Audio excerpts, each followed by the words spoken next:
নমস্কার। শ্রী শ্রী রামকৃষ্ণ কথামৃত। তব কথামৃতং তপ্ত জীবনং কবিভির্দং কলমশাপহম শ্রবণমঙ্গলং শ্রীমদাততং ভুবি গৃহান্তি যে ভুরিদা জনা।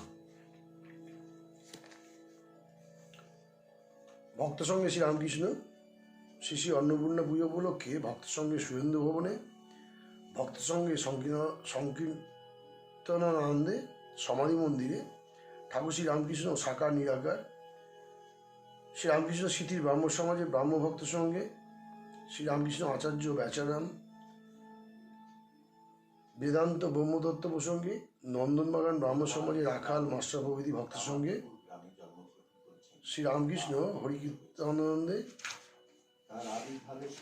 হরিভক্তি প্রদায়নী সভায় ও রামচন্দ্রের বাটিতে শ্রী রামকৃষ্ণ দক্ষিণেশ্বর মন্দিরে ভক্ত সঙ্গে শ্রী রামকৃষ্ণ কলিকাতা বড়রাম ও অধরের বাটিতে শ্রী রামকৃষ্ণ ঠাকুর শ্রী রামকৃষ্ণ কলিকাতার ভক্ত মন্দিরে শ্রীযুক্ত রামচন্দ্র দত্তের বাড়িতে কীর্তনানন্দে।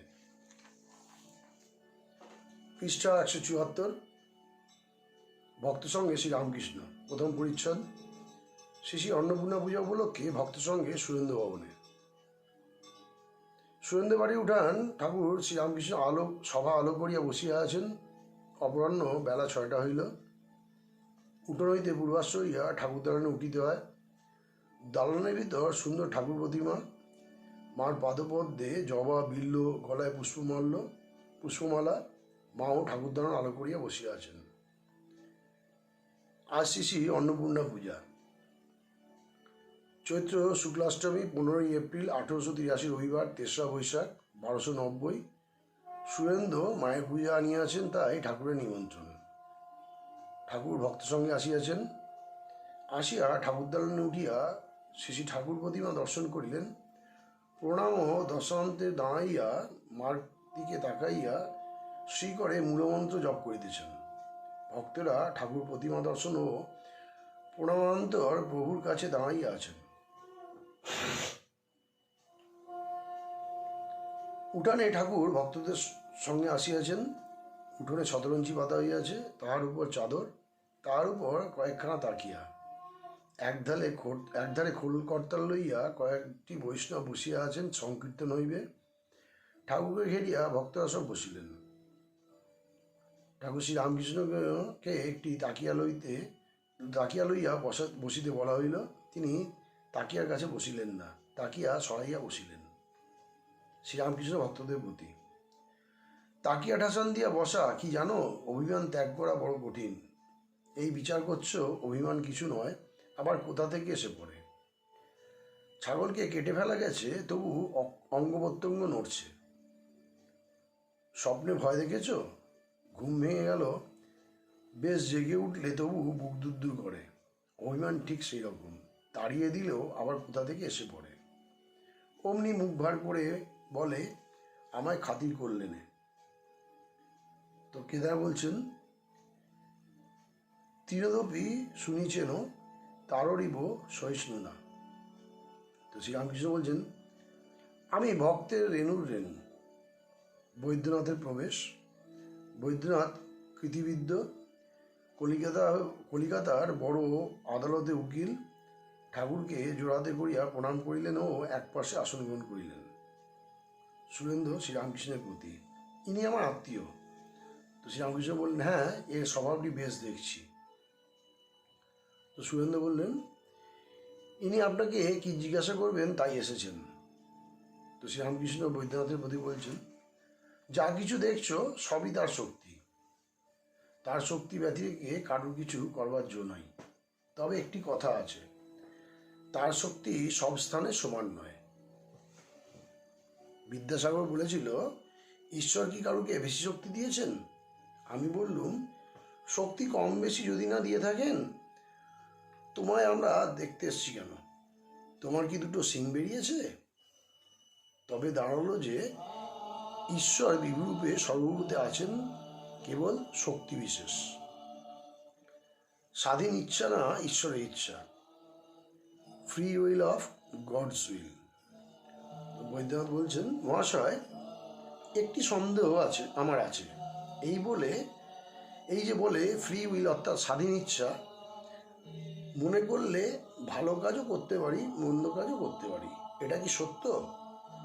সত্যই কি আমরা স্বাধীন?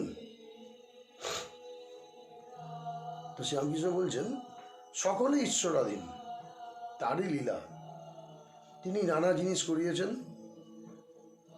জিনিস করেছেন, ছোট বড়, বলবান দুর্বল, ভালো মন্দ, ভালো লোক মন্দ লোক, এসব তার মায়া খেলা। এই দেখো না, বাগানে সব গাছ কিছু সমান হয় না। যতক্ষণ ঈশ্বরকে লাভ না হয় ততক্ষণ মনে হয় আমরা স্বাধীন। এই ভ্রম তিনি রেখে দেন। তা না হলে পাপের বৃদ্ধি হতো, পাপকে ভয় হতো না, পাপের শাস্তি হতো না।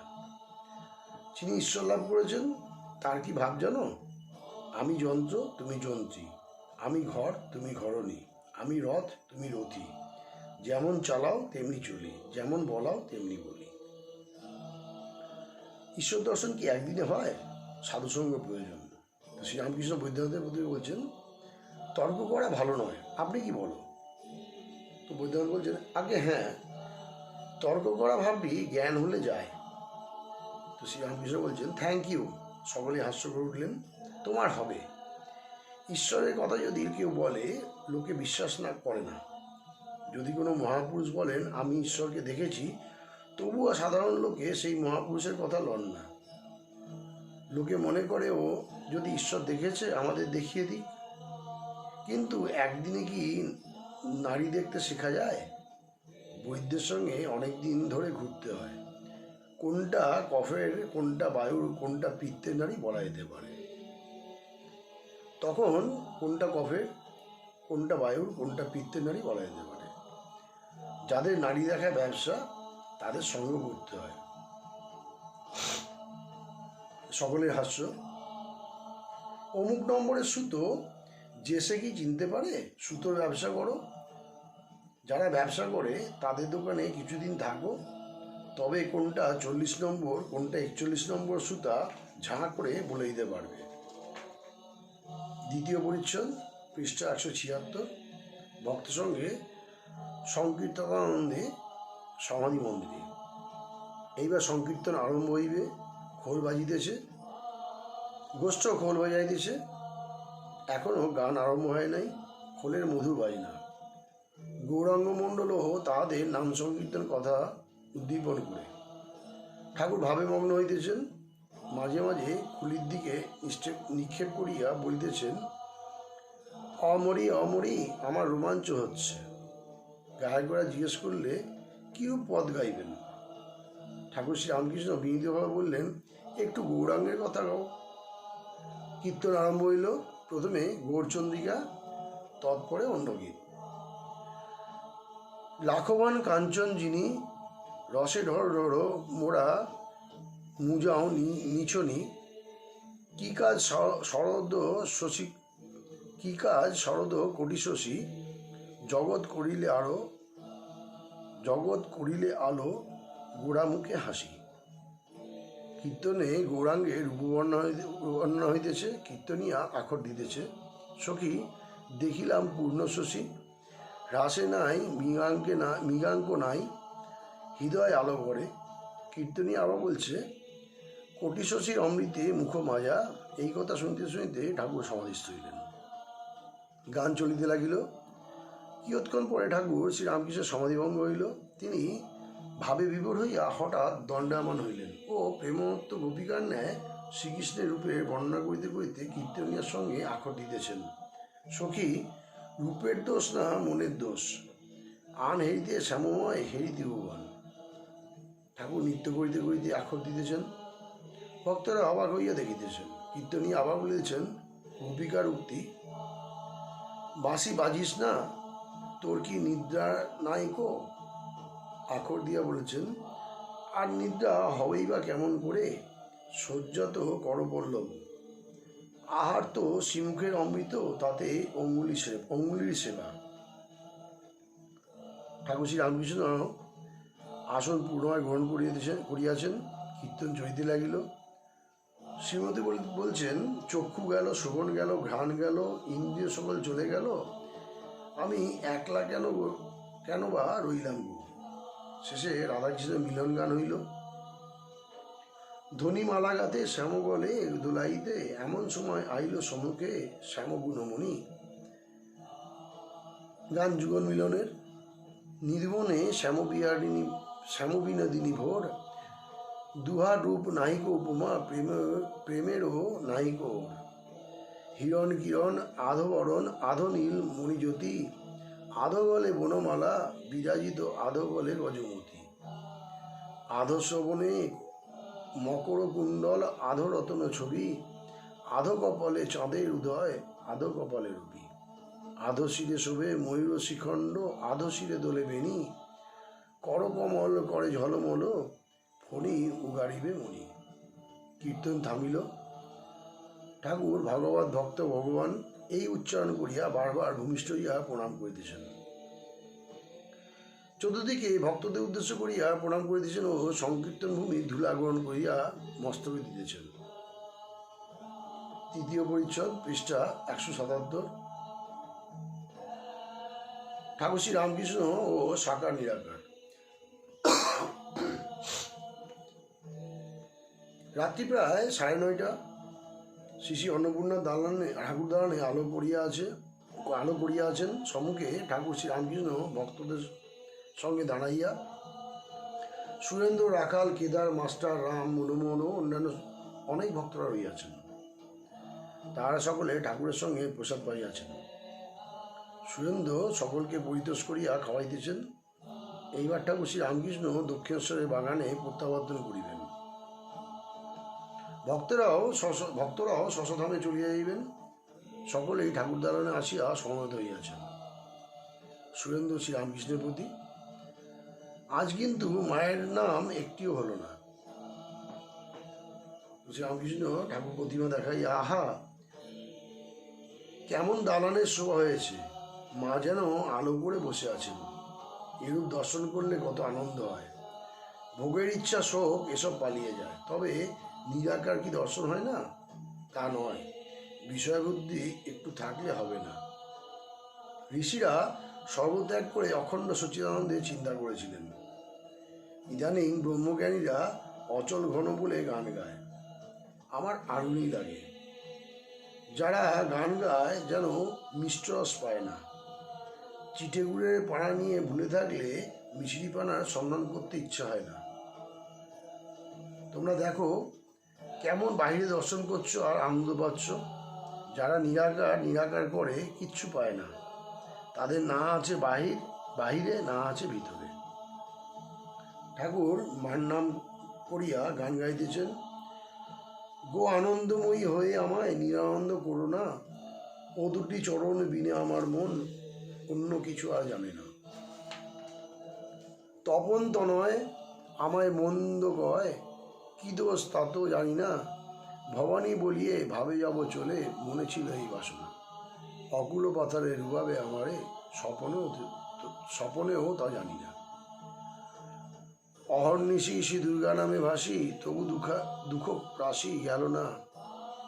এবার যদি মরি ও হরসুন্দরী, তোর দুর্গা নাম কেউ আর লবে না। আবার গাইতেছেন।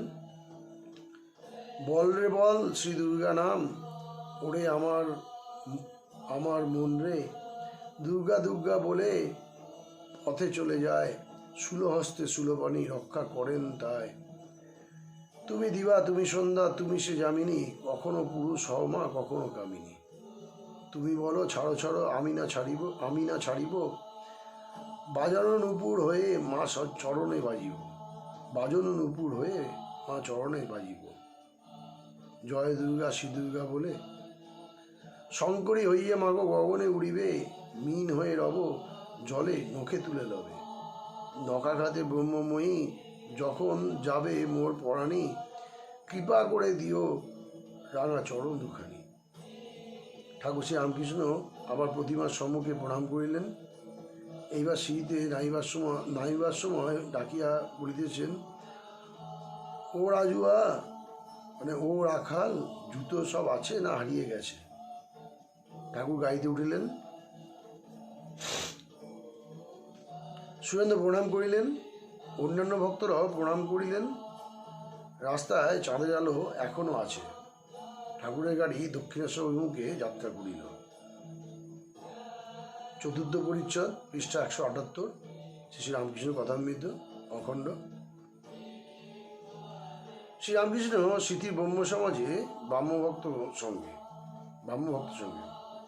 ঠাকুর শ্রী রামকৃষ্ণ শ্রীযুক্ত বেনিপালের স্মৃতির বাগানে শুভাগমন করিয়াছেন। আজ স্মৃতির ব্রাহ্ম সমাজে ষান্মাসিক উৎসব, চৈত্র পূর্ণিমা, 10ই বৈশাখ, রবিবার, 22শে এপ্রিল 1883 খ্রিস্টাব্দ, বৈকাল বেলা। অনেক ব্রাহ্মভক্ত উপস্থিত। ভক্তেরা ঠাকুরকে ঘিরিয়া দক্ষিণের দালানে বসিলেন। সন্ধ্যার পর আদি সমাজের আচার্য শ্রীযুক্ত বেচারাম উপাসনা করিবেন। ব্রাহ্মভক্তরা ঠাকুরকে মাঝে মাঝে প্রশ্ন করিতেছেন। ব্রাহ্মভক্তরা জিজ্ঞেস করছেন ঠাকুরকে, মহাশয় উপায় কি? তো শ্রীরামকৃষ্ণ বলছেন, উপায় অনুরাগ, অর্থাৎ তাকে ভালোবাসা আর প্রার্থনা।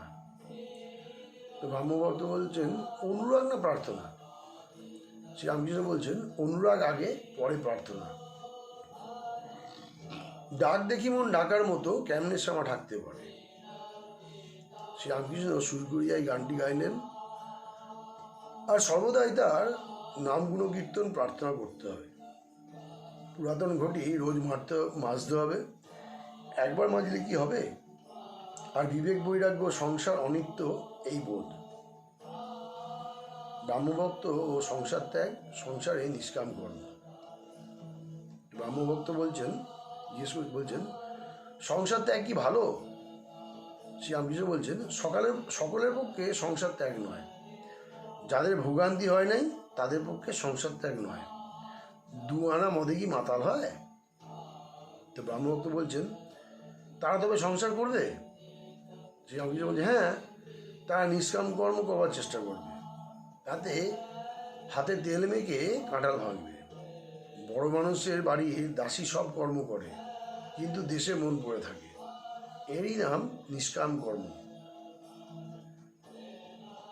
কর্মণ্যে বধিকারস্তে মা ফলসু কদাচনা যৎ করসি যদ্দশ্লাসী কুরুস্ব মদ দর্পণ।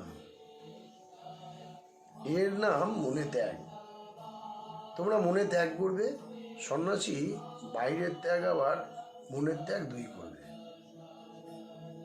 ব্রাহ্মভক্ত ও ভোগান্ত, বিদ্যারূপিণী স্ত্রী লক্ষণ, বৈরাগ্য কখন হয়? তো ব্রাহ্মভক্ত বলছেন, ভোগান্ত কিরূপ? তো শ্রীরামকৃষ্ণ বলছেন, কামিনী কাঞ্চন ভোগ। যে ঘরে আচার তেঁতুলার জলের জ্বালা, সে ঘরে বিকারের রোগী থাকলে মুশকিল। টাকা কড়ি, মান সম্ভ্রম, দেহসুখ, এসব ভোগ একবারে না হয়ে গেলে, ভোগান্ত না হলে সকলে ঈশ্বরের জন্য ব্যাকুলতা আসে না। তো ব্রাহ্মভক্ত বলছেন, স্ত্রী জাতি খারাপ না আমরা খারাপ? শ্রীরামকৃষ্ণ বলছেন, বিদ্যারূপিণী স্ত্রীও আছে, আবার অবিদ্যারূপিণী স্ত্রীও আছে। বিদ্যারূপিণী স্ত্রী ভগবানের দিকে লয়ে যায়, আর অবিদ্যারূপিণী ঈশ্বরকে ভুলিয়ে দেয়, সংসারে ডুবিয়ে দেয়। তার মহামায়াতে এই জগৎ সংসার। এই মায়ার ভিতর বিদ্যামায়া অবিদ্যামায়া 2 আছে। বিদ্যামায়া আশ্রয় করলে সাধুসঙ্গ, জ্ঞান, ভক্তি, প্রেম, বৈরাগ্য এইসব হয়। অবিদ্যামায়া পঞ্চভূত আর ইন্দ্রিয়ের বিষয়। রূপ, রস, গন্ধ, স্পর্শ, শব্দ, যত ইন্দ্রিয়ের ভোগের জিনিস, এরা ঈশ্বরকে ভুলিয়ে দেয়।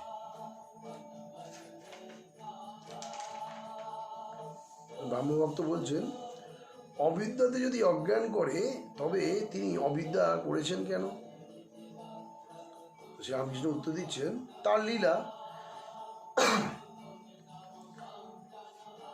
অন্ধকার না থাকলে আলোর মহিমা বোঝা যায় না। দুঃখে না থাকলে সুখ বোঝা যায় না। মন্দ জ্ঞান থাকলে তবে ভালো জ্ঞান হয়। আবার আছে, খোসাটি আছে বলে তবে আমটি বাড়েও পাকে। আমটি তৈয়ার হয়ে গেলে তবে খোসা ফেলে দিতে হয়। মায়ারূপ ছালটি থাকলে তবেই ক্রমে ব্রহ্মজ্ঞান হয়। বিদ্যামায়া অবিদ্যামায়া আমের খোসার ন্যায়, 2ই দরকার। তো ব্রাহ্মভক্ত বলছেন, আচ্ছা, সাকার পূজা মাটিতে করা ঠাকুর পূজা এসব কি ভালো? মৃন্ময়ী আকারে চিন্ময়ী দেবী, কেশবের উপদেশ। তো শ্রীরামকৃষ্ণ বলছেন, তোমরা সাকার মানো না তা বেশ, তোমাদের পক্ষে মূর্তি ভালো নয়, ভাবো। তোমরা টানটুকু নেবে, যেমন কৃষ্ণের ওপর রাধার টান, ভালোবাসা। সাকারবাদীরা যেমন মা কালী, মা দুর্গা পুজো করে, মামা বলে কত ডাকে, কত ভালোবাসে, সেই ভাবটি তোমরা লবে, মূর্তি নাই বা মানলে। ব্রহ্মভক্ত বলছেন, বৈরাগ্য কি করে হয়, আর সকলে হয় না কেন? শ্রীরামকৃষ্ণ বলছেন, ভোগের শান্তি না হলে বৈরাগ্য হয় না। ছোট ছেলেকে খাবার আর পুতুল দিয়ে বেশ ভুলানো যায়, কিন্তু যখন খাওয়া হয়ে গেল আর পুতুল নিয়ে খেলা হয়ে গেল, তখন মা যাবো বলে, মার কাছে নিয়ে না গেলে পুতুল ছুঁড়ে ফেলে দেয় আর চিৎকার করে কাঁদে। সচ্চিদানন্দী গুরু ঈশ্বর লাভের পর সন্ধ্যাদি কর্মত্যাগ। তো ভক্তেরা গুরুবাদী বিরোধী, তাই ব্রাহ্মভক্তের এই সম্বন্ধে কথা কইতেছেন। ব্রাহ্মভক্ত বলছেন, মহাশয়, গুরু না হলে কি জ্ঞান হবে না? শ্রীরামকৃষ্ণ বলছেন, সচ্চিদানন্দই গুরু। যদি মানুষ গুরুরূপে চৈতন্য করে, তো জানবে যে সচ্চিদানন্দই ওই রূপ ধারণ করেছেন। গুরু যেমন শ্বেত হাত ধরে নিয়ে যান, ভগবান দর্শন হলে আর গুরু শিষ্য বোধ থাকে না, সে বড় কঠিন ঠাঁই, গুরু শিষ্য দেখা নাই। তাই জনক সুখদেবকে বললেন, যদি ব্রহ্মজ্ঞান চাও, আগে দক্ষিণা দাও, কেননা ব্রহ্মজ্ঞান হলে আর গুরু শিষ্য ভেদবুদ্ধি থাকবে না। যতক্ষণ ঈশ্বর দর্শন না হয় ততদিনই গুরু শিষ্য সম্বন্ধ। ক্রমে সন্ধ্যা হইল। ব্রাহ্মভক্তেরা কেউ কেউ ঠাকুরকে বলিতেছেন, আপনারা বোধ হয় এখন সন্ধ্যা করতে হবে। শ্রীরামকৃষ্ণ বলছেন, না, সেরকম নয়, ওসব প্রথম একবার করে নিতে হয়, তারপর আর কোষাকুষি বা নিয়মাদি দরকার হয় না। পঞ্চম পরিচ্ছদ, শ্রী রামকৃষ্ণ কথামৃত, পৃষ্ঠা 181। শ্রীরামকৃষ্ণ আচার্য শ্রী বেচারাম বেদান্ত ও ব্রহ্মতত্ত্বের প্রসঙ্গে। সন্ধ্যার পর আদি সমাজে আচার্য শ্রীযুক্ত বেচারাম বেদিতে উঠিয়া উপাসনা করিলেন।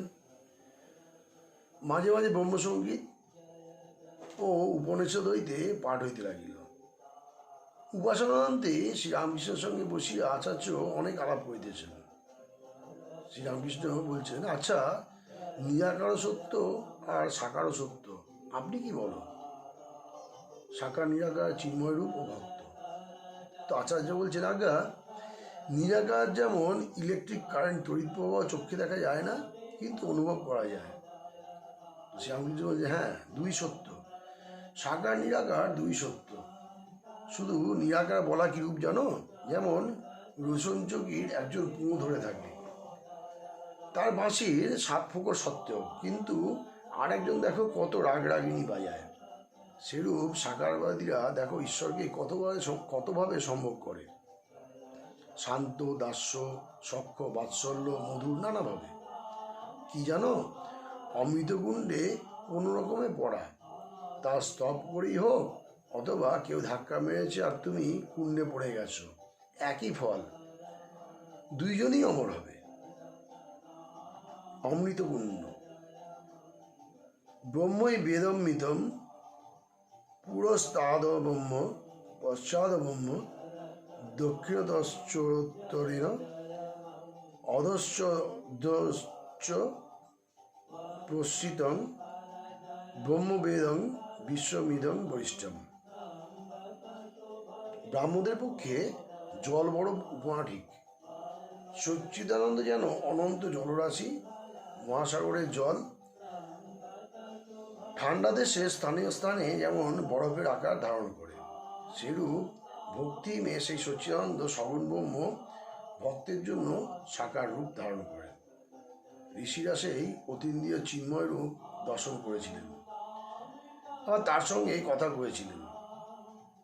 ভক্তের প্রেমের শরীর। নারদ বলিলেন, আমি শুদ্ধা সর্বময়ী ভগবতী তনু প্রাপ্ত হলাম। প্রযোজ্য মানে ময়ি তাং শুদ্ধা ভগবতী তনুম আরব্ধ কর্ম নির্বণ নাপদ পাঞ্চ ভৌতিক। ভগবতী তনু দ্বারা সেই চিন্ময় রূপ দর্শন হয়।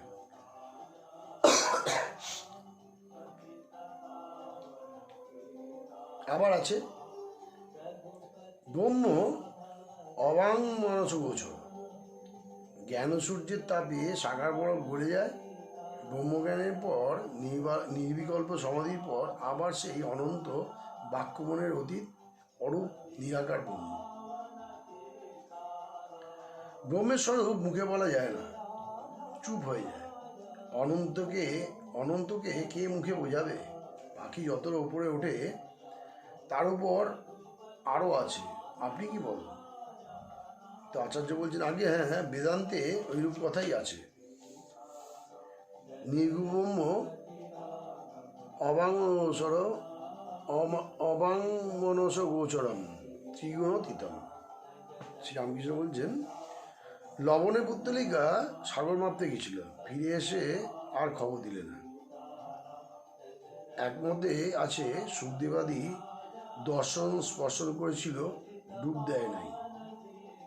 আমি বিদ্যাসাগরকে বলেছিলাম সব জিনিস এটো হয়ে গেছে, কিন্তু ব্রহ্ম উচ্ছিষ্ট হয় নাই। অচিন্ত মব্যপদেশম অদ্বৈতম, অর্থাৎ ব্রহ্ম কি কেউ মুখে বলতে পারে নাই, মুখে বললেই জিনিসটা এটো হয়। বিদ্যাসাগর পণ্ডিত শুনে ভারী খুশি। কেদারের ওদিকে শুনেছি বরফে ঢাকা পাহাড় আছে, বেশি উচ্চে উঠলে আর ফিরতে হয় না।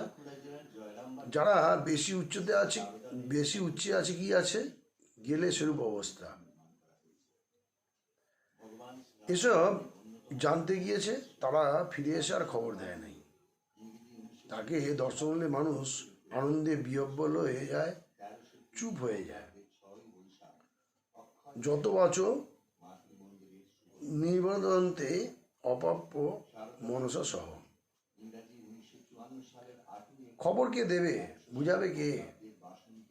7 দেউড়ির পর রাজা, প্রত্যেক দেউড়িতে এক একজন মহা ঐশ্বর্যবান পুরুষ বসে আছেন। প্রত্যেক দেউড়িতেই শিষ্য জিজ্ঞাসা করছে, এই কি রাজা? গুরু বলছেন না, নেতি নেতি। 7ম দেউড়িতে গিয়ে যা দেখলে একবারে অবাক। সিদ্ধান্তে সর্বসংশয়া তস্মিন দৃষ্টে পরাবরে। আনন্দে বিহ্বল, আর জিজ্ঞাসা করতে হলো না এই কি রাজা, দেখেই সব সংশয় চলে গেল। তো আচার্য বলছেন আগে হ্যাঁ, বেদান্তে এইরূপ সব আছে। তো শ্রীরামকৃষ্ণ বলছেন যখন তিনি সৃষ্টিস্থিতি প্রলয় করেন তখন তাকে সগুণ ব্রহ্ম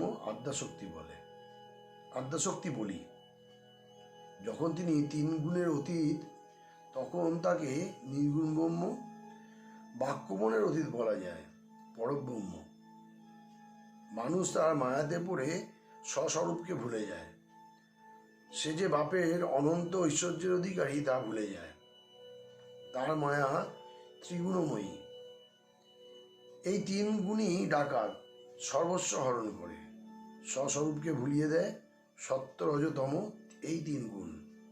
এদের মধ্যে সত্যগুণই ঈশ্বরের পথ দেখিয়ে দেয়, কিন্তু ঈশ্বরের কাছে সত্যগুণ নিয়ে যেতে পারে না। একজন ধনী বনপথ দিয়ে যাচ্ছিল, এমন সময় 3 জন ডাকাত এসে তাকে ঘিরে ফেললে আর তার সর্বস্ব হরণ করলে। সব কেড়ে কুড়ে নিয়ে একজন ডাকাত বললে, আর একে রেখে কি হবে, একে মেরে ফেলো। এই বলে তাকে কাটতে এলো। দ্বিতীয় ডাকাত বললে, মেরে ফেলে কাজ নেই, একে আষ্টে পৃষ্ঠে বেঁধে এইখানে ফেলে রাখা যাক, তাহলে পুলিশে খবর দিতে পারবে না। এই বলে ওকে বেঁধে ডাকাতরা চলে গেল। খানিকক্ষণ পরে তৃতীয় ডাকাতটি ফিরে এলো, এসে বললে, আহা, তোমার বড় লেগেছে না, আমি তোমার বাঁধন খুলে দিচ্ছি। বন্ধন খুলবার পরে লোকটিকে সঙ্গে করে নিয়ে ডাকাত পথ দেখিয়ে চলতে লাগলো। সরকারি রাস্তার কাছে এসে বলল, এই পথ ধরে যাও, এখন তুমি অনায়াসে নিজের বাড়ি যেতে পারবে। লোকটি বললে, সে কি মহাশয়, আপনিও চলুন, আপনি আমার কত উপকার করলেন, আমাদের বাড়িতে গেলে আমরা কত আনন্দিত হব। ডাকাতটি বললে, না, আমার ওখানে যাবার জো নাই, পুলিশে ধরবে। এই বলে সে পথ দেখিয়ে দিয়ে চলে গেল। প্রথম ডাকাতটি তমগুণ, যে বলেছিল একে রেখে আর কি হবে, মেরে ফেলো, তমগুণের বিনাশ হয়। দ্বিতীয় ডাকাতটি রজগুণ, রজগুণে মানুষ সংসারে বদ্ধ হয়, নানা কাজে জড়ায়। রজগুণ ঈশ্বরকে ভুলিয়ে দেয়। সত্যগুণই কেবল ঈশ্বরের পথ দেখিয়ে দেয়। দয়া, ধর্ম, ভক্তি এসব সত্যগুণ থেকে হয়। সত্যগুণ যেন সিঁড়ির শেষ ধাপ, তারপরেই ছাদ। মানুষের স্বধাম হচ্ছে পরব্রহ্ম। ত্রিগুণাতীত না হলে ব্রহ্মজ্ঞান হয় না। আচার্য বলছেন, বেশ, সব কথা হলো। শ্রীরামকৃষ্ণ সহস্র বলছেন, ভক্তের স্বভাব কি জানো? আমি বলি তুমি শুনো, তুমি বলো আমি শুনি। তোমরা আচার্য কত লোককে শিক্ষা দিচ্ছ। তোমরা জাহাজ, আমরা জেলে ডিঙি, সকলের হাস্য। ষষ্ঠ পরিচ্ছদ, পৃষ্ঠা 183। নন্দনবাগান ব্রাহ্ম সমাজে রাখাল মাস্টার প্রভৃতি ভক্ত সঙ্গে।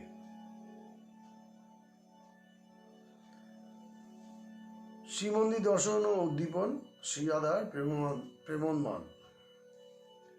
ঠাকুর শ্রী রামকৃষ্ণ নন্দনবাগান ব্রাহ্ম সমাজ মন্দিরে ভক্ত সঙ্গে বসিয়া আছেন। ব্রাহ্ম ভক্তদের সহিত কথা কইতেছেন। সঙ্গে রাখাল মাস্টার প্রভৃতি আছেন। বেলা 5টা হইবে। কাশীশ্বর মিত্রের বাড়ি নন্দনবাগানে। তিনি পূর্বে সদরওয়ালা ছিলেন। আদি ব্রাহ্ম সমাজভুক্ত ব্রহ্মজ্ঞানী।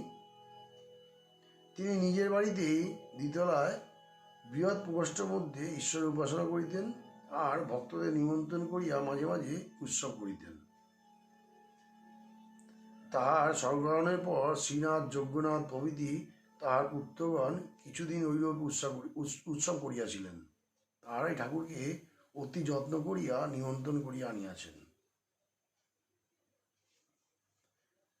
ঠাকুর প্রথমে আসিয়া নিচে একটি বৈঠকখানার ঘরে আসন গ্রহণ করিয়াছিলেন, যে ঘরে ব্রাহ্মভক্তগণ ক্রমে ক্রমে আসিয়া একত্রিত হইলেন। শ্রীযুক্ত রবীন্দ্রনাথ ঠাকুর প্রভৃতি ঠাকুর বংশের ভক্তগণ এই উৎসব ক্ষেত্রে উপস্থিত ছিলেন। আহত হইয়া ঠাকুর ভক্ত সঙ্গে দ্বিতলা উপাসনা মন্দিরে গিয়া উপবেশন করিলেন। উপাসনা গৃহের পূর্বধারে বেদী রচনা হইয়াছে। দক্ষিণ পশ্চিম কোণে একটি ইংরেজি বাদ্যযন্ত্রে পিয়ানো রইয়াছে। ঘরের উত্তরাংশে কয়েকখানি চেয়ার পাতা আছে। তাহারই পূর্বধারে দ্বার আছে, অন্তঃপুরে যাওয়া যায়। সন্ধ্যার সময় উৎসবের উপাসনা আরম্ভ হইবে। আদি ব্রাহ্ম সমাজে শ্রীযুক্ত ভৈরব বন্দ্যোপাধ্যায় দু একটি ভক্ত সঙ্গে বেদিতে বসিয়া উপাসনা কার্য সম্পন্ন করিবেন। গ্রীষ্মকাল। আজ বুধবার, 21শে বৈশাখ, চৈত্র কৃষ্ণা সপ্তমী তিথি। 2রা মে 1883 খ্রিস্টাব্দ। ব্রাহ্মভক্তেরা অনেকে নিচের বৃহৎ প্রাঙ্গণে বা বারান্দায় বেড়াইতেছেন। শ্রীযুক্ত জানকী ঘোষাল প্রভৃতি কেউ কেউ ঠাকুর শ্রী রামকৃষ্ণের কাছে উপাসনা গিয়ে আসিয়া আসন গ্রহণ করিয়াছেন। তাহার মুখে ঈশ্বরীয় কথা শুনিবেন। ঘরে প্রবেশ করিয়া মাত্র বেদীর সম্মুখে ঠাকুর প্রণাম করিলেন। আসন গ্রহণ করিয়া রাখাল মাস্টার প্রভৃতিকে কহিতেছেন, নরেন্দ্র আমায় বলেছিল সমাজ মন্দির প্রণাম করে কি হয়। মন্দির দেখলে তাকেই মনে পড়ে, উদ্দীপন হয়। যেখানে তার কথা হয় সেখানেই তার আবির্ভাব হয়, আর সকল তীর্থে উপস্থিত হয়। এসব জায়গা দেখলে ভগবানকেই মনে পড়ে। একজন ভক্ত বাবলা গাছ থেকে ভাবিষ্ট হয়েছিল। সে মনে করে যে এই কাঠে ঠাকুর রাধাকান্তে বাগানের জন্য কুড়ালটি বাঁট হয়। একজন ভক্তের এরূপ ভক্তি হয় যে গুরুর পাড়ার লোককে দেখে ভাবে বিভোর হয়ে গেল। মেঘ দেখে, নীল বসন দেখে, চিত্রপট দেখে শ্রীমতী কৃষ্ণের উদ্দীপন হতো। তিনি এসব দেখে উন্মত্তের ন্যায় কোথায় কৃষ্ণ বলে ব্যাকুল হতেন। তো ঘোষাল বলছেন, উন্মাদ তো ভালো নয়। তো শ্রীরামকৃষ্ণ বলছেন, সে কি গো, এ কি বিষয় চিন্তা করে উন্মাদ যে অচৈতন্য হবে? এই অবস্থা যে ভগবান চিন্তা করে হয়, প্রেমোন্মাদ, জ্ঞানোন্মাদ, কি শুনো নাই? তো উপায় বলছেন, উপায় ঈশ্বরকে ভালোবাসা ও 6 রিপুকে মোড় ফেরানো। একজন ব্রাহ্মভক্ত, কি উপায় তাকে পাওয়া যায়? তো শ্রীরামকৃষ্ণ বলছেন, তার উপর ভালোবাসা আর এই সদাসর্বদা বিচার, ঈশ্বরই সত্য, জগৎ অনিত্য, অসত্যই সত্য, ফল দুদিনের জন্য। ব্রাহ্মভক্ত বলছেন, কাম ক্রোধ রিপু রয়েছে, কি করা যায়? তো শ্রীরামকৃষ্ণ বলছেন, 6 রিপুকে ঈশ্বরের দিকে মোড় ফিরিয়ে দাও। আত্মার সহিত রমণ করা এই কামনা। যারা ঈশ্বরের পথে বাধা দেয় তাদের উপর ক্রোধ, তাকে পাবার লোভ, আমার যদি করতে হয় তবে তাকে লয়ে, যেমন আমার কৃষ্ণ, আমার রাম। যদি অহংকার করতে হয় তো বিভীষণের মতো, আমি রামকে প্রণাম করেছি, এই মাথা আর কারোর কাছে অবনত করব না। তো ব্রাহ্মভক্ত বলছেন, তিনি যদি সব করাচ্ছেন তাহলে আমি পাপের জন্য দায়ী নই। ফ্রি উইল রেসপন্সিবিলিটি, পাপের দায়িত্ব। তো শ্রীরামকৃষ্ণ সহস্র বলছেন, দুর্যোধন এই কথা বলেছিল, তয়া হৃষিকেশ হৃদয় স্থিতেন যথা নিযুক্ত অস্মি তথা করমি। যার ঠিক বিশ্বাস ঈশ্বরই কর্তা আর আমি অকর্তা, তার পাপ কার্য হয় না। যে নাচতে ঠিক শিখেছে তার বেতালে পা পড়ে না।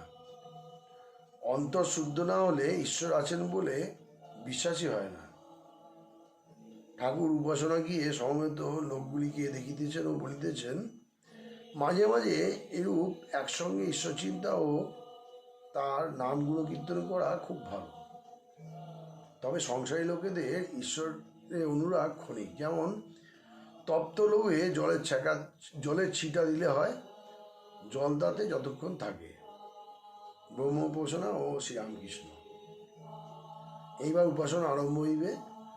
উপাসনার বৃহৎ প্রকোষ্ঠ ব্রাহ্মভক্তে পরিপূর্ণ হইল। কয়েকটি ব্রাহ্মিকা ঘরের উত্তর দিকে চেয়ারে আসিয়া বসিলেন, হাতে সঙ্গীত পুস্তিকা। পিয়ানো ও হারমোনিয়াম সংযোগে ব্রহ্মসঙ্গীত গীত হইতে লাগিল। সঙ্গীত শুনিয়া ঠাকুরের আনন্দের সীমা রইল না। ক্রমে উদ্বোধন, প্রার্থনা, উপাসনা। বেদিতে উপবিষ্ট আচার্যগণ বেদ হইতে মন্ত্রপাঠ করিতে লাগিলেন। ও পিতা নহসি পিতা নবধি নমস্তু মা মা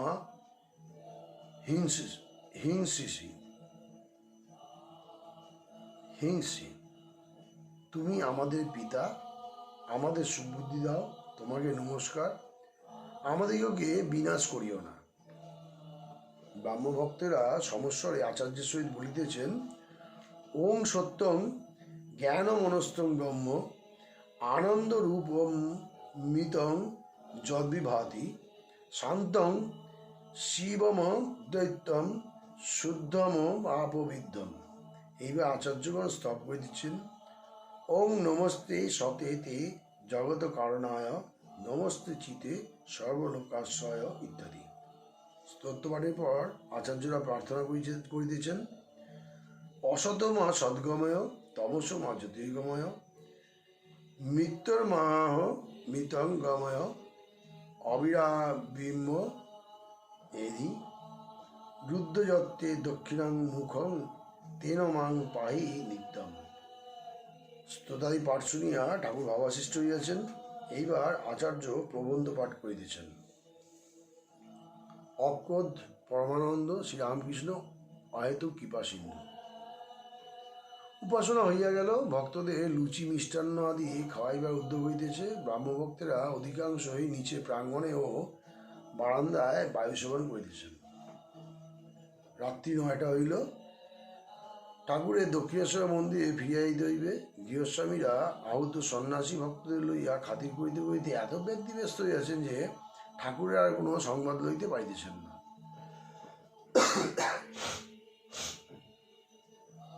শ্রীরামকৃষ্ণ রাখালের প্রতি, কিরে কেউ ডাকে না যে রে? রাখাল সক্রোধে, মহাশয় চলে আসুন, দক্ষিণেশ্বরে যাই। শ্রীরামকৃষ্ণ সাহায্য বলেন, আরে রোজ গাড়ি ভাড়া 3 টাকা 2 আনা কে দেবে? রোগ করলে হয় না, পয়সা নাই, আবার ফাঁকা রোগ। আর এত রাত্রে খাই কোথা? অনেকক্ষণ পরে শোনা গেল পাতা হইয়াছে। সব ভক্তদের এককালে আহ্বান করা হইল। সেই ভিড়ে ঠাকুর রাখাল প্রভৃতি সঙ্গে দ্বিতলায় জলযোগ করিতে চলিলেন। ভিড়েতে বসিবার জায়গা পাওয়া যাইতেছে না। অনেক কষ্টে ঠাকুরকে একধারে বসানো হইল। স্থানটি অপরিষ্কার। একজন রন্ধনী ব্রাহ্মণী তরকারি পরিবেশন করিল। ঠাকুরের তরকারি খাইতে প্রবৃত্তি হইল না। তিনি নুন ডাকনা দিয়া লুচি খাইলেন ও কিঞ্চিত মিষ্টান্ন গ্রহণ করিলেন। ঠাকুর দয়া সিন্ধু, গৃহস্বামীদের ছোকরা বয়স, তাহারা তাহার পূজা করিতে জানে না বলিয়া তিনি কেন বিরক্ত হবেন? তিনি না খাইয়া চলে গেলে তাহাদের অমঙ্গল হইবে, আর তাহারা ঈশ্বরকে উদ্দেশ্য করিয়াই এইসব আয়োজন করিয়াছে। আনন্দে ঠাকুর গাড়িতে উঠিলেন। গাড়ি ভাড়া কে দিবে? গৃহস্বামীদের দেখতেই পাওয়া যাচ্ছে না। ঠাকুর গাড়ি ভাড়া সম্বন্ধে ভক্তদের কাছে আনন্দ করিতে করিতে গল্প করিয়াছিলেন। গাড়ি ভাড়া চাইতে গেল, তা প্রথমে হাঁকিয়ে দিলে, তারপর অনেক কষ্টে 3 টাকা পাওয়া গেল। 2 আনা আর দিলে না, বলে ওতেই হবে। 7ম পরিচ্ছদ। শ্রী শ্রী রামকৃষ্ণ কথামৃত অখণ্ড, পৃষ্ঠা 186। শ্রীরামকৃষ্ণ হরিকীর্তনানন্দে হরিভক্তি প্রদায়নী সভায় ও শ্রী রামচন্দ্রের বাটিতে শ্রীরামকৃষ্ণ। ঠাকুর শ্রীরামকৃষ্ণ কলিকাতায় কাঁসারিপাড়া হরিভক্তি প্রদায়নী সভায় শুভাগমন করিয়াছেন রবিবার 31শে বৈশাখ, শুক্লা সপ্তমী, 13ই মে 1883 খ্রিস্টাব্দ। আজ সভার বার্ষিক উৎসব হইতেছে। মনোহর সাঁইয়ের কীর্তন হইতেছে। মান এই পালা গান হইতেছে। সখীরা শ্রীমতীকে বলিতেছেন, মান কেন করলি? তবে তুই বুঝি কৃষ্ণের সুখ চাস না? শ্রীমতী বলছেন, চন্দ্রাবলীর কুঞ্জে যাবার জন্য নয়, সেখানে যাওয়া কেন? সে যে সেবা জানে না। পরের দিন রামচন্দ্রের বাটিতে আবার কীর্তন হইতেছে। মাথুর গান। ঠাকুর আসিয়াছেন। বৈশাখ শুক্লা চতুর্দশী, 7ই জ্যৈষ্ঠ। মাথুর গান হইতেছে। শ্রীমতী কৃষ্ণের বিরহে অনেক কথা বলিতেছেন। বালিকা অবস্থা থেকেই শ্যামকে দেখতে ভালোবাসতাম। সখী নখের ছন্দ দিনগুনিতে ক্ষয় হয়ে গেছে। দেখো, তিনি যে মালা দিয়েছেন সে মালা শুকায় গিয়েছে, তবু ভেল নাই। কৃষ্ণচন্দ্রের উদয় কোথা হলো? সে চন্দ্র মান রাহুর ভয়ে বুঝি চলে গেল। হায়, সেই কৃষ্ণময়কে আবার কবে দর্শন হবে? আর কি দেখা হবে? বধূ, প্রাণ ভরে তোমায় কখনো দেখিতে পাই নাই। একে দুটি চোখ, তাতে নিমিষ, তাতে বাড়িধারা। তার শিরে ময়ূর পাখা যেন স্ত্রীর বিজুলি। ময়ূরগণ সেই মেঘ দেখে পাখা তুলে নৃত্য করত। সখী, এ প্রাণ তো থাকিতে দিবে না। রেখো দেহ তমালেরও ডালে, আর আমার গায়ে কৃষ্ণনাম লিখে দিও। শ্রীরামকৃষ্ণ বলিতেছেন, তিনি আর তার নাম অভেদ, তাই শ্রীমতী এইরূপ বলছেন। যেই রাম সেই নাম। ঠাকুর ভাবষ্ট হইয়া এই মাথুর কীর্তন গান শুনিতেছেন। গোস্বামী কীর্তনিয়া এই সকল গান গাইতেছেন। আগামী রবিবারে আবার দক্ষিণেশ্বর মন্দিরে ওই গান হবে। তারা পরের শনিবার আবার অধরের বাড়িতে ওই কীর্তন হইবে। 8ম পরিচ্ছদ, পৃষ্ঠা 187। শ্রী শ্রী রামকৃষ্ণ কথামৃত অখণ্ড, দক্ষিণেশ্বর ভক্ত মন্দিরে শ্রী ভক্ত সঙ্গে শ্রীরামকৃষ্ণ। ঠাকুর শ্রীরামকৃষ্ণ দক্ষিণেশ্বর মন্দিরে নিজের ঘরে দাঁড়াইয়া আছেন ও ভক্ত সঙ্গে কথা কইতেছেন। আজ রবিবার 14ই জ্যৈষ্ঠ, কৃষ্ণা পঞ্চমী, 27শে মে 1883 খ্রিস্টাব্দ, বেলা 9টা হইবে। ভক্তেরা ক্রমে ক্রমে আসিয়া জুটিতেছেন। শ্রীরামকৃষ্ণ মাস্টার প্রভৃতি ভক্তদের প্রতি। বিদ্বেষভাব ভালো নয়। শাক্ত, বৈষ্ণব, বৈদান্তিক এরা ঝগড়া করে, সেটা ভালো নয়। পদ্মলোচন বর্ধমানে সভাপণ্ডিত ছিল। সবাই বিচার হচ্ছিল শিব বড় না ব্রহ্মা বড়। পদ্মলোচন বেশ বলেছিল, আমি জানি না, আমার সঙ্গে শিবেরও আলাপ নাই, ব্রহ্মারও আলাপ নাই। তো সকলে হাস্য করে উঠল। ব্যাকুলতা থাকলে সব পদ দিয়েই তাকে পাওয়া যায়, তবে নিষ্ঠা থাকা ভালো। নিষ্ঠা ভক্তির আরেকটি নাম অব্যভিচারিণী ভক্তি। যেমন এক ডেলে গাছ সোজা উঠেছে, ব্যভিচারিণী ভক্তি যেমন 5 ডেলে গাছ। গোপীদের এমন নিষ্ঠা যে বৃন্দাবনের মোহনচূড়া, প্রীতে ধরা পড়া রাখাল কৃষ্ণ ছাড়া আর কিছু ভালোবাসবে না। মথুরায় যখন রাজবেশ পাগড়ি মাথায় কৃষ্ণকে দর্শন করলে, তখন তারা ঘোমটা দিলে আর বললে, ইনি আবার কে? এর সঙ্গে তো আলাপ করে আমরা দ্বিচারিণী, এর সঙ্গে আলাপ করে কি আমরা দ্বিচারিণী হব? স্ত্রী যে স্বামী সেবা করে সেও নিষ্ঠা ভক্তি। দেবর ভাসুরকে খাওয়ায়, পা ধোয়ার জল দেয়, কিন্তু স্বামীর সঙ্গে অন্য সম্বন্ধ। এরূপ নিজের ধর্ম তো নিষ্ঠা হতে পারে, তা বলে অন্য ধর্মকে ঘৃণা করবে না, বরং তাদের সঙ্গে মিষ্ট ব্যবহার করবে। জগৎমাতার পূজা ও আত্মপূজা, বিপদনাশিনী মন্ত্র ও নিত্য। ঠাকুর গঙ্গা স্নান করিয়া কালীঘরে গিয়াছেন, সঙ্গে মাস্টার। ঠাকুর পূজার আসনে উপবিষ্ট হইয়া মার পাদপদ্মে ফুল দিতেছেন, মাঝে মাঝে নিজের মাথায়ও দিতেছেন ও ধ্যান করিতেছেন। অনেকক্ষণ পরে ঠাকুর আসন হইতে উঠিলেন, ভাবে বিভোর নৃত্য করিতেছেন আর মুখে মার নাম করিতেছেন। বলিতেছেন, মা বিপদনাশিনী গো, বিপদনাশিনী। দেহ ধারণ করলেই দুঃখ বিপদ, তাই বুঝি জীবকে শিখাইতেছেন তাহাকে বিপদনাশিনী এই মহামন্ত্র উচ্চারণ করিয়া কাতর হইয়া ডাকিতে। পূর্বকথা, শ্রীরামকৃষ্ণ ও জামাপুকুরের নকুর বাবাজি। এইবার ঠাকুর নিজের ঘরে পশ্চিম বারান্দায় আসে উপবিষ্ট হইয়াছেন। এখনও ভাবাবেশ রইয়াছে। কাছে রাখাল, মাস্টার, নকুর বৈষ্ণব প্রভৃতি। নকুর বৈষ্ণবকে ঠাকুর 28-29 বছর ধরিয়া জানেন। যখন তিনি প্রথম কলকাতায় আসিয়া জামাপুকুরে ছিলেন ও বাড়ি বাড়ি পূজা করিয়া বেড়াইতেন, তখন নকুর বৈষ্ণবের দোকানে আসিয়া মাঝে মাঝে বসিতেন ও আনন্দ করিতেন। পেনেটিতে রাঘব পণ্ডিতের মহোৎসব উপলক্ষে নকুর বাবাজি ইদানিং ঠাকুরকে প্রায় বর্ষে বর্ষে দর্শন করিতেন। নকুর ভক্ত বৈষ্ণব, মাঝে মাঝে তিনি মহোৎসব দিতেন। নকুর মাস্টারের প্রতিবেশী। ঠাকুর জামাপুকুরে যখন ছিলেন, গোবিন্দ চাটুর্যের বাড়িতে থাকিতেন। সেই পুরাতন বাড়ি নকুর মাস্টারকে দেখাইয়া দিয়েছিলেন।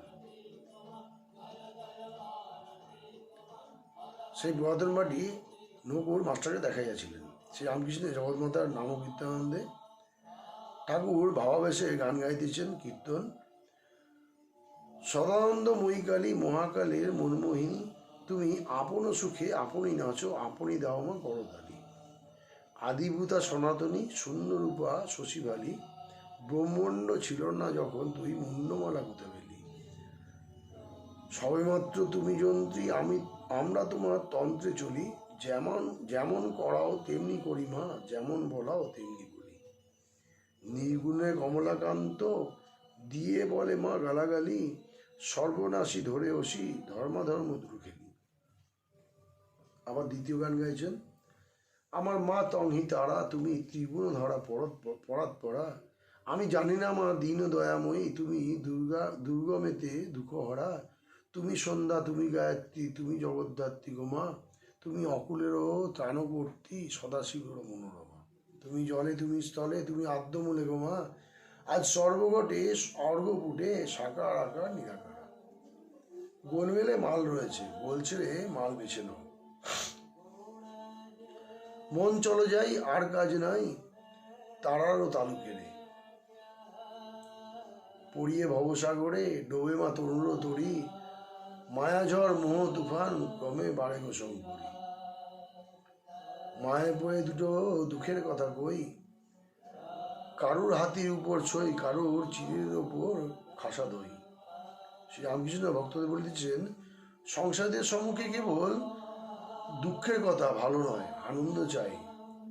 যাদের অন্নাভাব তারা দুদিন বরং উপোস করতে পারে, আর যাদের খেতে একটু বেলা হলে অসুখ হয় তাদের কাছে কেবল কান্নার কথা, দুঃখের কথা ভালো নয়।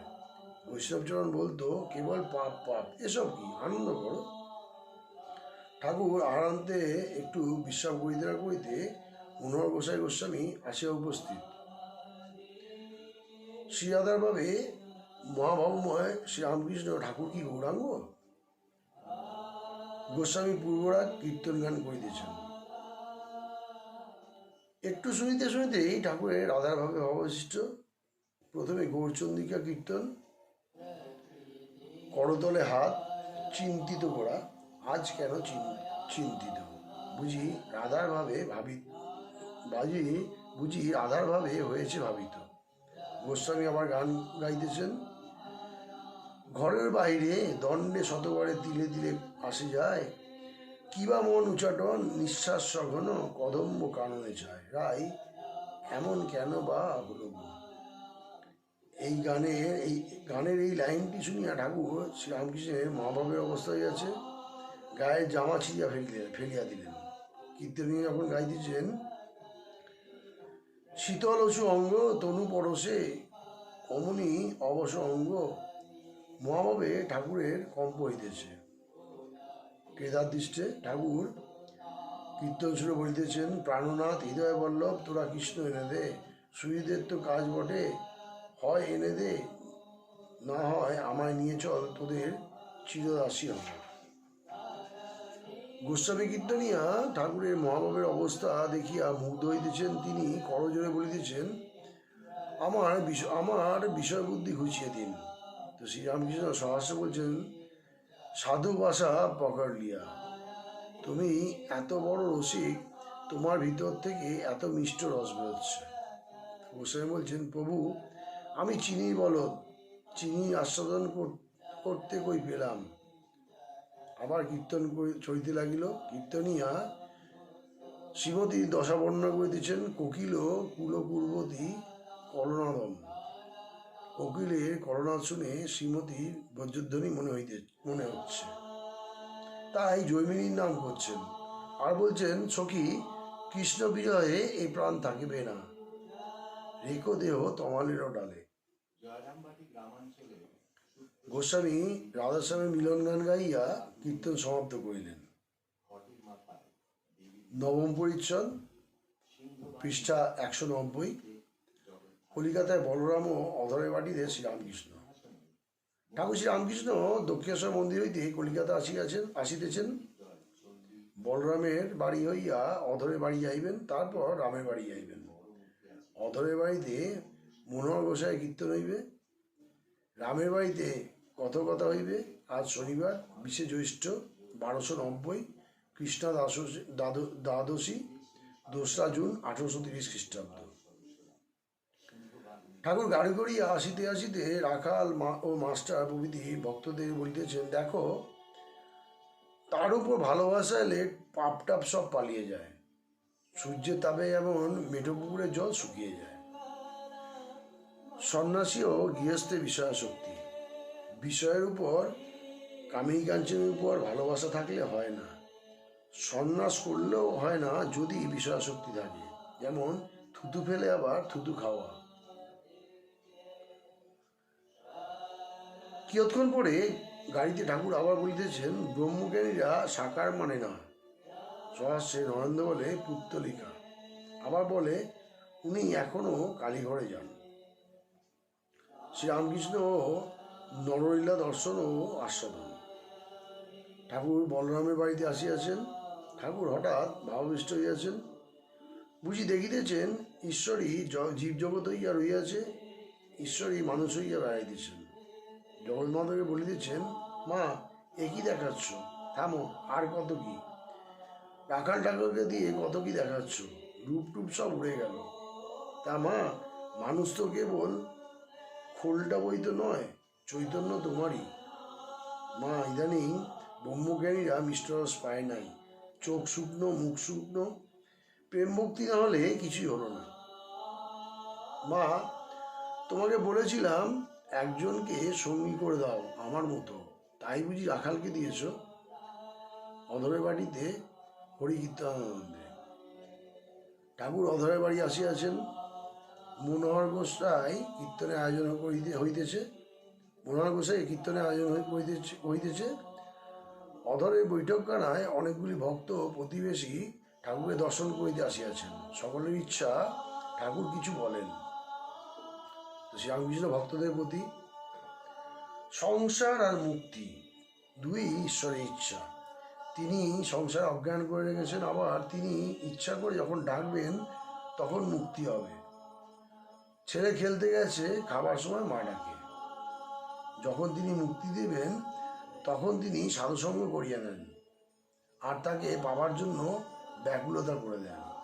তো প্রতিবেশী জিজ্ঞেস করছেন, মহাশয় কীরকম ব্যাকুলতা? তো শ্রীরামকৃষ্ণ বলছেন, কর্ম গেলে কেরানির যেমন ব্যাকুলতা হয়, সে যেমন রোজ অফিসে ঘোরে আর জিজ্ঞাসা করে, হ্যাঁ গো, কোনো কর্মখালি হয়েছে? ব্যাকুলতা হলে ছটফট করে, কিসে ঈশ্বরকে পাবো।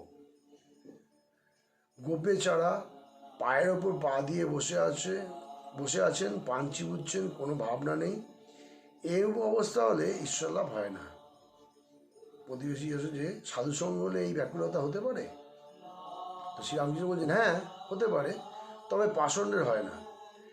সাধুর কমণ্ডলু 4 ধাম করে এলো, তবু যেমন তেতো তেমনি তেতো। এইবার কীর্তন আরম্ভ হইতেছে। গোস্বামী পরহান্তরিকা গাইতেছেন। শ্রীমতী বলছেন, সখী প্রাণ যায় কৃষ্ণ এনে দে। তো সখী বলছেন, রাধে, কৃষ্ণ মেঘে বরিশন হতো, কিন্তু তুই মান ঝঞ্ঝাতে মেঘ উড়াইলি। তুই কৃষ্ণ সুখে সুখী নস, তাহলে মান করবি কেন? শ্রীমতী বলছেন, সখী, মান তো আমার নয়, যার মান তার সঙ্গে গেছে। ললিতা শ্রীমতীর হয়ে দুটি কথা বলছেন। সবহু মিলি কইলি প্রীত, কই দেখাইলি ঘাটে মাঠে, বিশাখা দেখালি চিত্রপটে।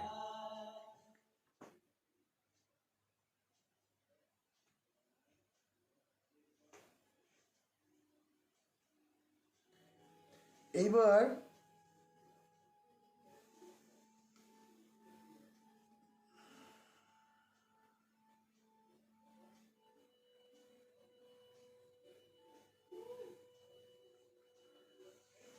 কীর্তনে গোস্বামী বলছেন যে সখীরা রাধাকুণ্ডের নিকট শ্রীকৃষ্ণকে অন্বেষণ করিতে লাগিল।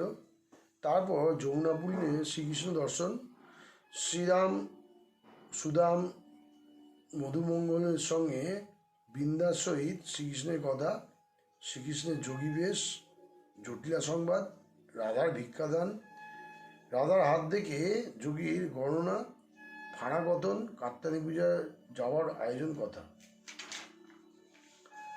কীর্তন সমাপ্ত হইল। ঠাকুর শ্রীরামকৃষ্ণ ভক্ত সঙ্গে আলাপ করিতেছেন। শ্রীরামকৃষ্ণ, গোপীরা কাত্যায়নী পূজা করেছিলেন। সকলেই সে মহামায়া আদ্যাশক্তির অধীন। অবতারাদি পর্যন্ত মায়া আশ্রয় করে তবে লীলা করেন, তাই তারা আদ্যাশক্তির পুজো করেন। দেখো না, রাম সীতার জন্য কত কেঁদেছেন। পঞ্চভূতের ফাঁদে ব্রহ্ম পড়ে কাঁদে। হিরণ্যাক্ষকে বধ করে বরাহ অবতার ছানাপোনা নিয়ে করে দিয়েছিলেন। আত্মবিস্মৃত হয়ে তাদের মাই দিচ্ছিলেন। দেবতারা পরামর্শ করে শিবকে পাঠিয়ে দিলেন।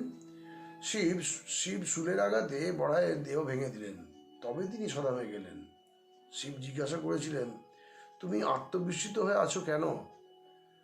তাতে তিনি বলেছিলেন, আমি বেশ আছি। অধরের বাটি হইয়া এইবার ঠাকুর রামের বাটিতে গমন করিতেছেন।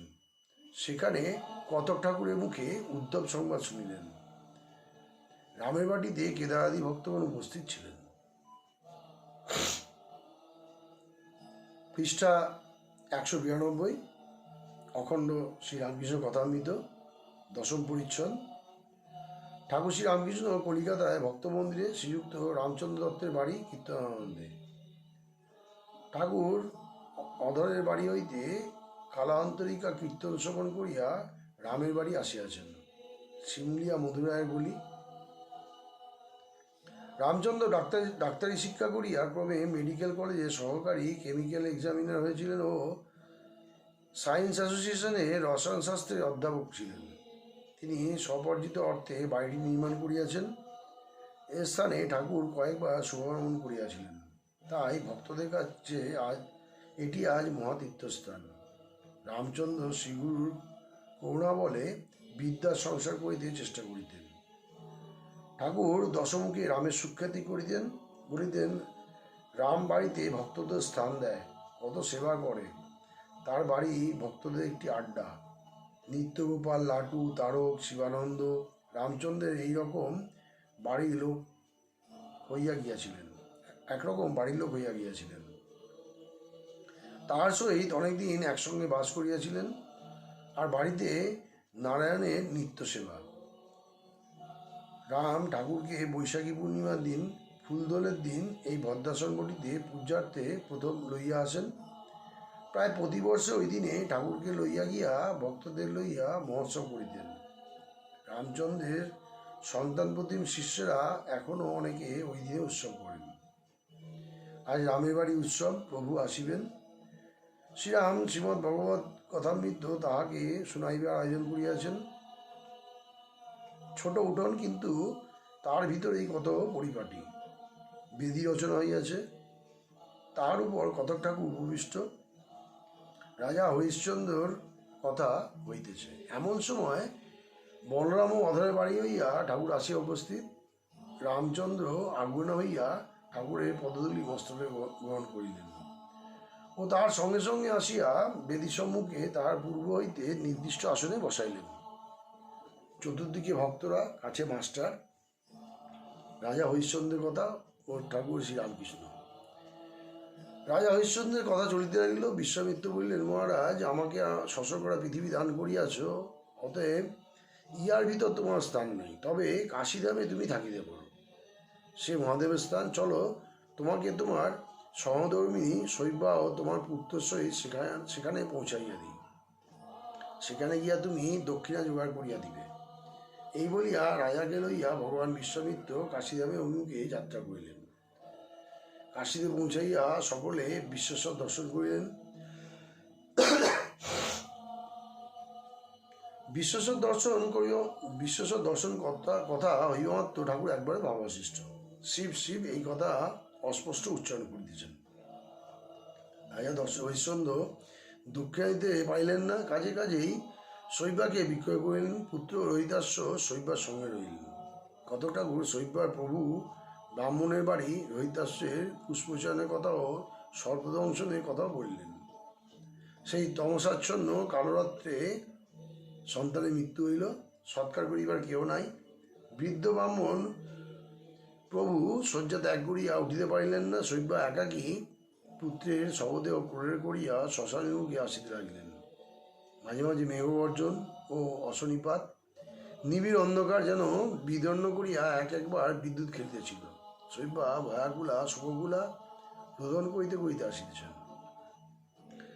হরিশ্চন্দ্র দক্ষিণার টাকা সমস্ত হয় নাই বলিয়া চণ্ডালের কাছে নিজেকে বিক্রয় করিয়াছেন। তিনি শ্মশানে চণ্ডাল হইয়া বসিয়া আছেন। কড়ি লইয়া সৎকার কার্য সম্পাদন করিবেন। কত শব্দ জ্বলিতে, কত ভস্মাবিশেষ হইয়াছে। সেই অন্ধকার রজনীতে শ্মশান কি ভয়ঙ্কর হইয়াছে। শৈবা সেই স্থানে আসিয়া রোদন করিতেছেন। সে ক্রন্দন বর্ণনা শুনিলে কার না হৃদয় বিদীর্ণ হয়। কোনো দেহধারী জীবের হৃদয় বিগলিত না হয়। সমবেত শ্রোতাগণ হাহাকার করিয়া কাঁদিতেছেন। ঠাকুর কি করিতেছেন? স্থির হইয়া শুনিতেছেন। একবার স্থির। একবার মাত্র চোখের কোণে একটি বাড়িবিন্দু উদ্গত হইল, সেটি মুছিয়া ফেলিলেন। অস্থির হইয়া হাহাকার করিলেন না কেন? শেষে বিশ্বামিত্রের আগমন, রোহিতাশ্বের জীবনদান, সকলে বিশ্বস্বর দর্শন ও হরিশ্চন্দ্রের পুনরায় রাজ্যপ্রাপ্তির বর্ণনা করিলেন। কতক ঠাকুরের কথা সাঙ্গ করিলেন। ঠাকুর বেদির সম্মুখে বসিয়া অনেকক্ষণ হরিকথা শ্রবণ করিলেন।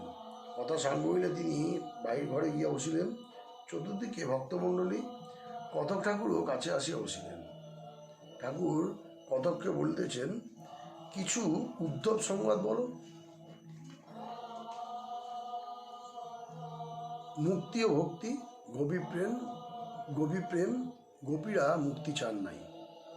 কতক বলিলেন, যখন উদ্ধব শ্রী বৃন্দাবনে আগমন করিলেন, রাখালগণ ও ব্রজগোপীগণ তাহাকে দর্শন করিবার জন্য ব্যাকুল হইয়া ছুটিয়া আসিলেন। সকলেই জিজ্ঞাসা করিলেন, শ্রীকৃষ্ণ কেমন আছেন? তিনি কি আমাদের ভুলে গেছেন? তিনি কি আমাদের নাম করেন? এই বলিয়া কেউ কাঁদিতে লাগিলেন, কেউ কেউ তাহাকে লইয়া বৃন্দাবনের নানা স্থান দেখাইতে লাগিলেন ও বলিতে লাগিলেন, এই স্থানে শ্রীকৃষ্ণ গোবর্ধন ধারণ করেছিলেন, এখানে ধেনুকাসুর বধ, এখানে শকটাসুর বধ করিয়াছিলেন, এই মাঠে গরু চড়াইতেন, এই যমুনাপুলিনে তিনি বিহার করিতেন, এখানে রাখালদের লইয়া ক্রিয়া করিতেন, এই সকল পুঞ্জে গোপীদের সহিত আলাপ করিতেন। উদ্ধব বললেন, আপনারা কৃষ্ণের জন্য অত কাতর হইতেছেন কেন? তিনি সর্বভূতে আছেন, তিনি সাক্ষাৎ ভগবান, তিনি ছাড়া আর কিছুই নাই। গোপীরা বললেন, আমরা এসব বুঝিতে পারি না, আমরা লেখাপড়া কিছুই জানি না, কেবল আমাদের বৃন্দাবনে কৃষ্ণকে জানি, যিনি এখানে নানা ক্রিয়া করিয়া গিয়াছেন। উদ্ধব বললেন, তিনি সাক্ষাৎ ভগবান, তাকে চিন্তা করিলে আর এই সংসারে আসিতে হয় না, জীব মুক্ত হয়ে যায়। গোপীরা বললেন, আমরা মুক্তি এসব কিছু বুঝি না, আমরা আমাদের প্রাণের কৃষ্ণকে দেখিতে চাই। ঠাকুর শ্রী রামকৃষ্ণ এই সকল কথা এক মনে শুনিতে লাগিলেন ও ভাবে বিভোর হইলেন। বললেন, গোপীরা ঠিক বলেছেন। এই বলিয়া তার সেই মধুর কণ্ঠে গান গাইতে লাগিলেন, আমি মুক্তি দিতে কাতর নই, শুদ্ধা ভক্তি দিতে কাতর হইব। শ্রীরামকৃষ্ণ কতকের প্রতি। গোপীদের ভক্তি, প্রেমাভক্তি, অবিচারিণী ভক্তি, নিষ্ঠা ভক্তি। ব্যভিচারিণী ভক্তি কাকে বলে জানো? জ্ঞান নিষ্ঠা ভক্তি। যেমন কৃষ্ণ সব হয়েছেন, তিনি পরব্রহ্ম, তিনি রাম, তিনি শিব, তিনি শক্তি, কিন্তু ওই জ্ঞানটুকু প্রেমাভক্তির সঙ্গে মিশ্রিত হয় নাই। দ্বারকায় হনুমান এসে বললে, সীতারাম দেখব। ঠাকুর রুক্মিণীকে বললে, তুমি সীতা হয়ে বসো, তা না হলে হনুমানের কাছে রক্ষা নাই। পাণ্ডবরা যখন রাজস্ব যজ্ঞ করলেন, তখন যত রাজা সব যুধিষ্ঠিরকে সিংহাসনে বসিয়ে প্রণাম করতে লাগলো। বিভীষণ বললেন, আমি এক নারায়ণকে প্রণাম করব, আর কারোকে করব না। তখন ঠাকুর নিজে যুধিষ্ঠিরকে ভূমিষ্ঠ হয়ে প্রণাম করতে লাগলেন। তবে বিভীষণ রাজমুকুট শুদ্ধ ষষ্ঠাঙ্গ হয়ে যুধিষ্ঠিরকে প্রণাম করে। কীরকম জানো? যেমন বাড়ির বউ দেওর, ভাসুর, শ্বশুর, স্বামী সকলকে সেবা করে, পা ধোয়ার জল দেয়, গামছা দেয়, পিঁধে পেতে দেয়, কিন্তু এক স্বামীর সঙ্গে অন্যরকম সম্বন্ধ। এই প্রেমাভক্তিতে দুটি জিনিস আছে, অহংতা আর মমতা। যশোদা ভাবতেন, আমি না দেখলে গোপালকে কে দেখবে, তাহলে গোপালের অসুখ করবে। কৃষ্ণকে ভগবান বলে যশোদা বোধ ছিল না। আর মমতা, আমার জ্ঞান, আমার গোপাল। উদ্ধব বললে, মা, তোমার কৃষ্ণ সাক্ষাৎ ভগবান, তিনি জগৎ চিন্তামণি, তিনি সামান্য নন। যশোদা বললেন, ওরে, তোদের চিন্তামণি নন, আমার গোপাল কেমন আছে জিজ্ঞাসা করছি, চিন্তামণি না, আমার গোপাল। গোপীদের কি নিষ্ঠা! মথুরায় দাড়িকে অনেক কাকুতি মিনতি করে সবাই ঢুকলো, দাড়ি কৃষ্ণের কাছে তাদের লয়ে গেল, কিন্তু পাগড়ি বাঁধা শ্রীকৃষ্ণকে দেখে তারা হেঁটোমুখ হয়ে রইল। পরস্পর বলতে লাগলো, এই পাগড়ি বাঁধা আবার কি? এর সঙ্গে আলাপ করলে আমরা কি শেষে দ্বিচারিণী হব? আমাদের পিতধারা মোহনচূড়া পড়া সেই প্রাণবল্লভ কোথায়? দেখেছো এতে কি নিষ্ঠা! বৃন্দাবনের ভাবই আলাদা। শুনেছি দ্বারকার কাছে লোকেরা অর্জুনের কৃষ্ণকে পূজা করে, তারা রাধা চায় না। গোপীদের নিষ্ঠা, জ্ঞানভক্তি ও প্রেমাভক্তি। ভক্ত জানতে চাইছেন কোনটি ভালো, জ্ঞান মিশ্রিতা ভক্তি না প্রেমাভক্তি? শ্রী রামকৃষ্ণ বলছেন, ঈশ্বরে খুব ভালোবাসা না হলে প্রেমাভক্তি হয় না। আর আমার জ্ঞান। তিন বন্ধু মন দিয়ে যাচ্ছে, বাঘ এসে উপস্থিত। একজন বললে, ভাই আমরা সব মারা গেলুম। একজন বললে, কেন মারা যাবো কেন, এসো ঈশ্বরকে ডাকি। জন বললে, না, তাকে আর কষ্ট দিয়ে কি হবে, এসো এই গাছে উঠে পড়ি। যে লোকটি বললে আমরা মারা গেলুম, সে জানে না যে ঈশ্বর রক্ষাকর্তা আছেন। যে বলে এসো আমরা ঈশ্বরকে ডাকি, সে জ্ঞানী, তার বোধ আছে যে ঈশ্বর সৃষ্টি স্থিতি প্রলয় করেছেন। আর যে বললে তাকে কষ্ট দিয়ে কী হবে, এসো গাছে উঠি, তার ভিতর প্রেম জন্মেছে, ভালোবাসা জন্মেছে। তার প্রেমের স্বভাবেই এই, আপনাকে বড় মনে করে আর প্রেমের পাত্রকে ছোট মনে করে, পাছে তার কষ্ট হয়। কেবল এই ইচ্ছা যে যাকে সে ভালোবাসে তার পায়ে কাঁটাটি পর্যন্ত না ফোটে। ঠাকুরও ভক্তদিগকে রাম উপরে লইয়া গিয়া নানাবিধ মিষ্টান্ন দিয়া সেবা করিলেন। ভক্তদেরও মহানন্দে প্রসাদ পাইলেন। ওম স্থাবকায় চ ধর্মস্য সর্বধর্মস্বরূপিণে অবতার বৈষ্ঠায় রামকৃষ্ণায় তে নমঃ। ওম নমঃ শ্রী ভগবতে রামকৃষ্ণায় নমো নমঃ। ওম নমঃ শ্রী ভগবতে রামকৃষ্ণায় নমো নমঃ। ওম নমঃ শ্রী ভগবতে রামকৃষ্ণায় নমো নমঃ। ওম নমঃ শ্রী ভগবতে রামকৃষ্ণায় নমো নমঃ। জননীং সাদাং দেবীং রামকৃষ্ণ জগদ্গুরুং পাদপদ্মতায় সিদ্ধা প্রণমামি মুহুর্মুহুঃ। ওম সর্বমঙ্গলে শিবে সর্বত্র সাধিকে শরণেত্রম্বকে গৌরী নারায়ণে নমস্তে। সৃষ্টি স্থিতি বিনাশনং শক্তিভূত সনাতনী গুণাশ্রয় গুণময়ী নারায়ণ নমস্তে। শরণাগত্যাত্ম প্রত্যাহার পরাণে সর্বস্বার্থে হরে দেবী নারায়ণ নমস্তে। জয় নারায়ণ নমস্তে, জয় নারায়ণ নমস্তে, জয় নারায়ণ নমস্তে, জয় ভগবতারিণী নমস্তে, জয় ভগবতারিণী নমস্তে, জয় ভগবতারিণী নমস্তে, জয় ভগবতারিণী নমস্তে। जय महामा की जय, जय महामा की जय, जय महामा की जय, जय महामा की।